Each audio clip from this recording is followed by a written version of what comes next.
بسم اللہ الرحمن الرحیم۔ آج کا جو ہمارا ٹاپک ہے تو وہ ہے کریکٹرسٹکس آف ریسپائریٹری سرفیس۔ اس سے پہلے ہم نے بات کی تھی ریسپائریشن کا، کچھ سرسری انٹروڈکشن ہم نے کیا تھا اس سے پہلے لیکچر میں۔ تو آج ہم پڑھیں گے کہ ہمارے پاس جو ریسپائریٹری سرفیس ہوتی ہے تو وہ کیا ہوتی ہے اور اس کی کریکٹرسٹکس کون کون سے ہیں۔ جیسا کہ آپ کو پتہ ہے کہ ہمارے پاس جو ریسپائریٹری سسٹم ہے تو وہ نوز سے شروع ہوتی ہے اور الویولائی پر ختم ہوتی ہے یا لنگز پہ ختم ہوتی ہے۔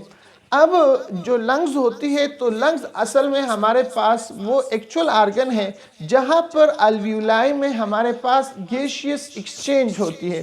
گیشیس ایکسچینج کا مطلب یہ ہوتا ہے کہ ہمارے پاس جو آکسیجن ہوتی ہے جو ہم نے انہیلیشن کے تھرو انہیل کیا ہوتا ہے تو وہ آکسیجن اس الویولائی سے نکل کر بلڈ میں جاتا ہے اور یہاں سے ہمارے پاس کاربن ڈائی آکسائڈ نکل کر الویولائی میں آتی ہے۔ تو یہ جو ایکسچینج آف گیسز ہوتی ہے تو یہ جس سرفیس پہ ہوتی ہے اس سرفیس کو ہم کہتے ہیں ریسپائریٹری سرفیس۔ اچھا، اب ریسپائریٹری سرفیس ظاہری بات ہے جس طرح ہم نے ڈائیگرام سے بھی شو کیا ہے کہ یہ ہمارے پاس لنگز میں ہوتے ہیں۔ ریسپائریٹری سرفیس یہ ہمارے پاس ہیومن کی اگر ہم بات کریں اور ورٹیبریٹس کی بات کریں تو یہ ہمارے پاس لنگز میں ہوتے ہیں۔ اسی طرح ایکویٹک ورٹیبریٹس جو ہے فشز وغیرہ وہاں پر گلز میں ہوتی ہے۔ یہ ساری باتیں ہم اس سے پہلے لیکچر میں کر چکے ہیں کہ ٹریکیل ریسپائریشن کیا ہوتی ہے، برانکائل ریسپائریشن، تو آپ اس کے لیے ہمارا پچھلا لیکچر آپ دیکھ سکتے ہیں۔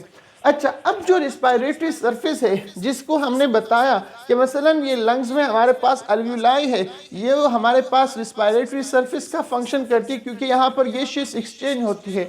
اب ایک اچھا اور بہترین ریسپائریٹری سرفیس کی کون کون سے خصوصیات ہیں، کون کون سے کریکٹرسٹکس ہیں، تو اس کو ہم ذرا جانتے ہیں۔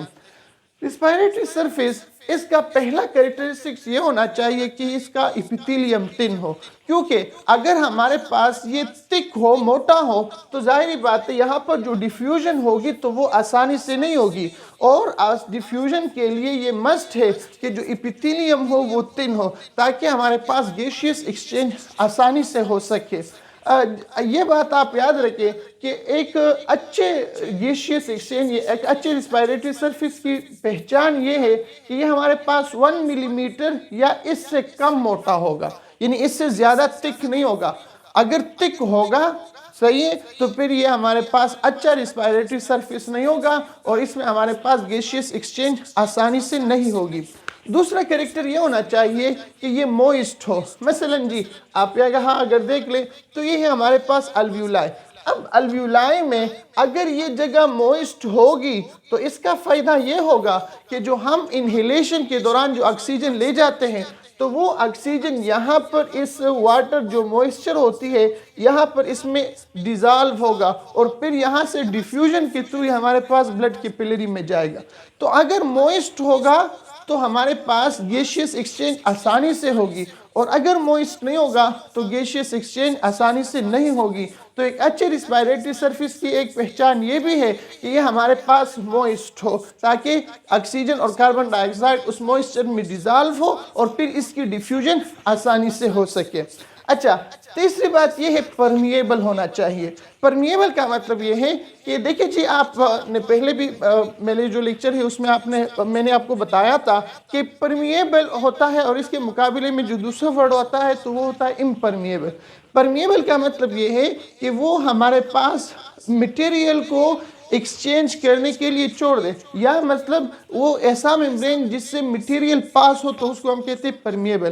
اگر ہمارے پاس اس سے کچھ پاس نہ ہو، مثلا یہاں اگر آپ دیکھ لیں، اگر یہ ہمارے پاس اس آکسیجن کاربن ڈائی آکسائڈ کو آنے جانے دیتا ہو، یہ اس سے پاس ہو سکتے ہو تو ہم کہتے ہیں یہ پرمیبل ہے، اور اگر یہاں سے کچھ بھی پاس نہ ہوتا ہو تو ہم کہتے ہیں یہ امپرمیبل یا نان پرمیبل ہے۔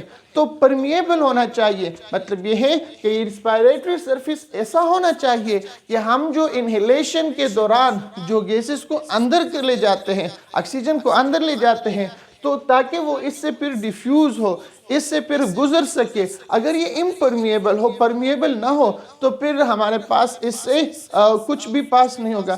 انشاءاللہ ہم دوسرا لیکچر دیں گے، اس میں ہم آپ کو بتائیں گے کہ پرمیبل کیا ہوتی ہے، امپرمیبل کیا ہوتی ہے، سلیکٹیو پرمیبل کیا ہوتی ہے، پارشل پرمیبل کیا ہوتی ہے. تو انشاءاللہ آپ پھر اس لیکچر کو ہم دیں گے تو آپ پھر اس کو دیکھ لیں انشاءاللہ، ڈیٹیل سے آپ کو اس کی سمجھ آ جائے گی.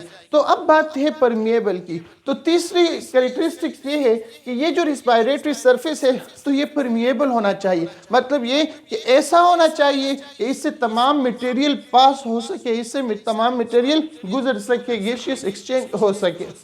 اچھا، چوتھی بات، یہ جو ریسپائریٹری سرفیس ہے اس کو بڑا ہونا چاہیے.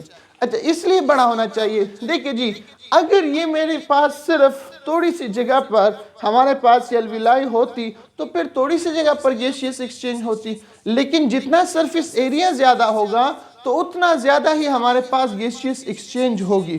اس طرح اگر ہم کہتے ہیں کہ ہمارے پاس ایک اچھی ریسپائریٹری سرفیس ہے تو پھر اس کی یہ کریکٹرسٹک ہونی چاہیے کہ اس کا جو سرفیس ایریا ہو یہ زیادہ ہو، کیونکہ جتنا زیادہ ہوگا، مثلا اگر یہ سرفیس ایریا میں اس سے بھی بڑھاؤں تو اس سے زیادہ ہمارے پاس آکسیجن کی ڈیفیوژن ہوگی، اور اگر میں اس کو کم کرتا جاؤں تو کم آکسیجن ڈیفیوژن ہوگی. تو چوتھی کریکٹرسٹک یہ ہونی چاہیے کہ جو ریسپائریٹری سرفیس ہے اس کو بڑا ہونا چاہیے، اس کا جو سرفیس ایریا ہے وہ زیادہ ہونی چاہیے. پانچویں بات، گڈ وینٹیلیشن. گڈ وینٹیلیشن کا کیا مطلب ہے؟ دیکھیں جی، وینٹیلیشن مین موومنٹ یہ تو ہم لکھ چکے ہیں، لیکن گڈ وینٹیلیشن کا کیا مطلب ہے؟ گڈ وینٹیلیشن کا مطلب یہ ہے کہ یہ جو ہمارے پاس ریسپائریٹری سرفیس ہے یہاں پر ایک ایسا میکینزم ہونا چاہیے کہ یہاں پر جو گیسز ہے، جو ہوا ہے، وہ آسانی سے آ سکے اور جا سکے، یعنی انہیلیشن ایکسہیلیشن آسانی سے ہو سکے. دیکھیں جی، کیوں؟ اس لیے کہ جتنا زیادہ یہاں پر ہوا آئے گی اور یہاں سے جائے گی، یعنی ہوا کی یہاں پر موومنٹ ہوگی، تو اتنی ہی زیادہ ہمارے باڈی میں آکسیجن آئے گا اور اتنے ہی رفتار سے ہمارے باڈی سے کاربن ڈائی آکسائڈ نکلے گا. تو اگر گڈ وینٹیلیشن نہ ہو، یہاں پر آسانی سے ہوا نہ آ سکتی ہو، تو ظاہری بات ہے پھر ہمارے پاس یہ گیشیس ایکسچینج بھی آسانی سے نہیں ہوگی. تو پانچویں بات یہ ہے کہ یہاں پر جو وینٹیلیشن ہے تو اس کا جو نظام ہے وہ گڈ ہونا چاہیے، وہ بہتر ہونا چاہیے، تاکہ ہمارے پاس گیسز کی ڈیفیوژن آسانی سے ہو سکے. اب ظاہری بات ہے، گیسز کی ڈیفیوژن تو آسانی سے ہو سکے، لیکن گیسز تو آئے گی، وینٹیلیشن تو گڈ ہے. اب یہ جو گیس یہاں آتی ہے تو یہ گیس جاتی ہے بلڈ میں، اور بلڈ پھر اس کو ڈسٹریبیوٹ کرتی ہے پوری باڈی میں.